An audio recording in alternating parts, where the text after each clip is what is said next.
당신이 찾던 무서운 이야기 고비의 TV.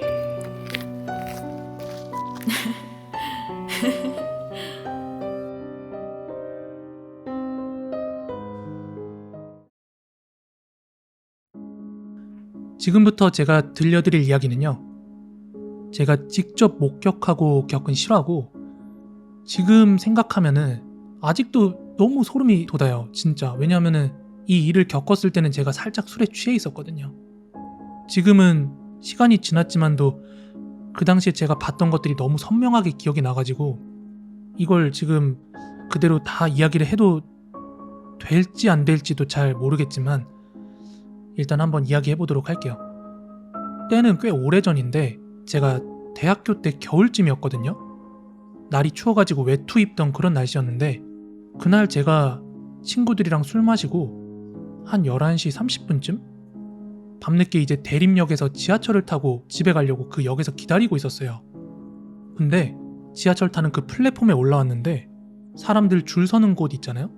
근데 그 제일 끝쪽에서 한 사람들 대여섯 명이 이렇게 막 몰려가지고 웅성웅성거리고 있는 거예요. 사람들이 몰려 있는 거예요. 그래서 뭔가 하고 그쪽으로 가봤는데 어떤 아줌마가 그 선로 아래로 내려가 있는 거예요.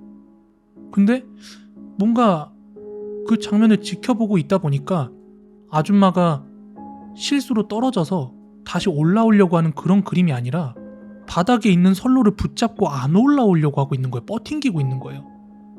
이게 무슨 시츄에이션인가. 저 아줌마 저러다 죽겠는데? 막 진짜 막연하게 그렇게 생각을 했어요. 열차 들어오면 저거 죽는 거잖아 라는 생각을 했죠. 그래서 그 대여섯 명의 사람들 무리에 껴가지고 그 상황을 잠깐 지켜보고 있었어요. 그러니까 이제 그때 지하철 관계자들 있잖아요. 뭐 공익인지 아니면은 그 역사 직원인지 모르겠는데 하여간 그 지하철 관계자로 보이는 사람들이 철로로 내려가서 그 아줌마를 막 끌어내려고 하는데 그 와중에도 그 아줌마가 버텼어요. 거기서 안 올라가겠다고.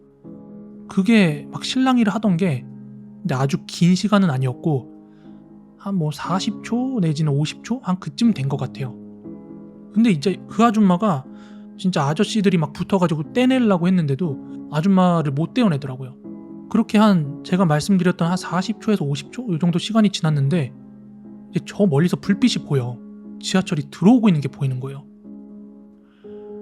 그때는 이제 말씀드린 대로 저도 술을 좀 마셔놓은 상태였기 때문에 이게 위험하다 죽겠다 막 이런 심각성보다는 저 들어오면 진짜 저 아줌마 죽는데? 저 직원들도 같이 죽는 게 아니야? 약간 이런 생각을 하고 있었는데 저 멀리서 지하철이 너무 빠른 속도로 들어오고 있으니까 이제 그 관계자들도 어쩔 수 없이 급하게 올라오더라고요. 그 장면을 지하철에서도 뭐 이제 무전으로 보고를 받은 건지 아니면 그 장면을 보고서 멈추려고 했던 건지 딱 멈추려고 했어요. 차가 지하철이. 근데 결국에 그 아줌마 치였거든요. 어떻게 됐겠어요? 그 아줌마 비명 한마디 없이 그 밑에서 찢겨가지고 내려다보고 있었기 때문에 다 보였어요. 아줌마 막 팔이랑 몸 다 찢겨 나갔어요. 피 질질 나고. 저 진짜 태어나서 그 전에는 뭐 끔찍한 장면 무서운 거 봐도 얼마나 보겠어요. 근데 지금 이 나이 먹고도 그때를 회상하면 그렇게 사람이 막 터져 죽고 그 정도로 끔찍한 걸 한 번도 본 적이 없었는데 그날 처음 목격한 거예요. 그러자 거기가 완전히 다 아수라장이 됐고 전 그때서야 이제 뭔가 스르르 정신이 돌아오더라고요. 그 전까지는 술 기운에 죽겠네 이러다가 막상 죽고 나니까 좋댔다 약간 이런 느낌. 그래서 이제 결국 밖으로 나와서 얼른 택시를 타고 집으로 돌아왔어요. 그리고 집에 도착해가지고 뭐 씻고 자려고 침대에 누우니까 시간이 한 새벽 1시쯤이라 당시 살던 집이 원룸이었어요. 그래서 방에서 아까 봤던 걸 좀 잊으려고 음악을 틀고 싶은데 원룸이니까 크게 음악 못 틀잖아요. 그래서 귀에 헤드셋을 끼고 음악을 크게 틀어놓고 듣고 있었어요. 누워가지고. 그러면서 너무 그 장면이 이제 선명해지기 시작하니까 흥얼흥얼거리면서 이제 노래로 그걸 잊으려고 하다가 그러다가 이제 몸이 피곤하니까 잠깐 잠이 들었는데 어느 순간 뭔가 가슴이 엄청 답답하고 숨쉬기가 너무 힘든 거예요. 잠결이었지만도. 원래 술 먹으면은 몸이 피곤하니까 이미 알코올이 들어간 상태라서 엄청 깊게 잠들거든요. 근데 숨쉬기 답답하다는 그 느낌이 너무 선명해가지고 잠에서 깼어요.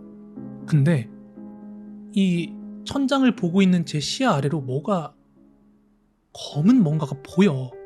그래서 눈을 이렇게 내리 깔았거든요.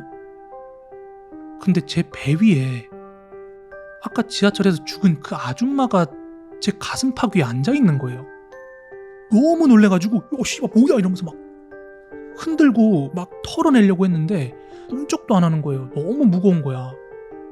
숨은 답답하지 진짜 얼마 안 되는 남은 호흡으로 살려주세요 막 하면서 막 발악을 하면서 소리를 질렀어요. 너무 무서워가지고 뭐 제가 할 수 있는 게 없으니까 눈을 감고 그 아줌마 시선을 피하고 있었거든요. 그러다가 이제 개슴칠에 눈을 떴어요. 왜 저 아줌마가 날 누르고 있을까 싶어서. 근데 눈을 떠보니까 그 아줌마가 뭐라고 계속 속삭이면서 말을 하고 있는 거예요. 그 아줌마가 말하고 있는 게 뭔가 하고 잘 들어보니까 제 귀에 물리적으로 들린 건지 아니면 뭔가 텔레파시처럼 들린 건지 모르겠지만 정확하게 이제 제 귀에 들렸던 내용은 이렇게 속삭이고 있었거든요. 내 큰딸은 강간당해서 자살하고 작은 딸은 카드빚에 묻혀서 어디 있는지도 모르겠다. 이런 빌어먹을 세상. 이런 얘기를 하고 있는 거예요. 그 말이 정확하게 귀에 들리고 거의 진짜 1시간 정도 넘게 아줌마가 이런저런 이야기를 막 알아들을 수 없는 이야기를 쉴 새 없이 막 쭝얼쭝얼거리는데 어느 순간에는 그 정확한 내용이 들리지가 않아서 입만 웅얼웅얼거리고 있는 거예요. 근데 저는 도무지 그게 무슨 말을 하고 있는 게 들리지가 않아서 그냥 들어주는 척이라도 해야 될 것 같아서 네 이렇게 대답하는 신용만 했어요. 그러더니 얼마 지나지 않아서 이제 아줌마가 쓱 그림자같이 사라졌고 그때 시계를 보니까 새벽 3시쯤 됐더라고요. 이 밤새 계속 그 시달려서 그런지 이제 저도 모르게 스르르 다시 잠에 빠졌는데 눈 뜨고 나니까 7시인 거예요. 아침 7시. 그렇게 일어나자마자 제가 곧바로 간 곳이 제가 살고 있는 원룸 옆 호실이었어요. 그 옆 호실에 이제 제가 아는 형이 같이 살고 있었거든요. 그래서 이제 가자마자 그 형 깨워가지고 물어봤어요. 형, 나 어제 소리 지르는 거 못 들었어? 아, 내가 그렇게 소리 질렀는데 창문이라도 열고 좀 내 방 좀 보던가 이러면서 좀 원망하듯이 얘기했어요. 왜냐면 평소 같았으면 조금만 뭐 큰 소리 나도 뭐라고 했거든요. 방이 딱 붙어 있으니까. 그런데 그때 형이 하는 말이 뭔 개소리야. 나 이제 잠들었는데 왜 대바람부터 깨우냐.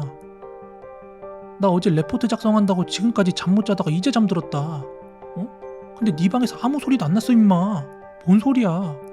이러는 거예요. 그래서 아직도 그 대림역 근처만 왔다 갔다 하면은 그때가 생각나가지고 그 사람 죽기 전에 눈 마주치면은 귀신 붙는다 하잖아요. 그런 말이 왜 나왔는지 조금 이해가 되더라고요.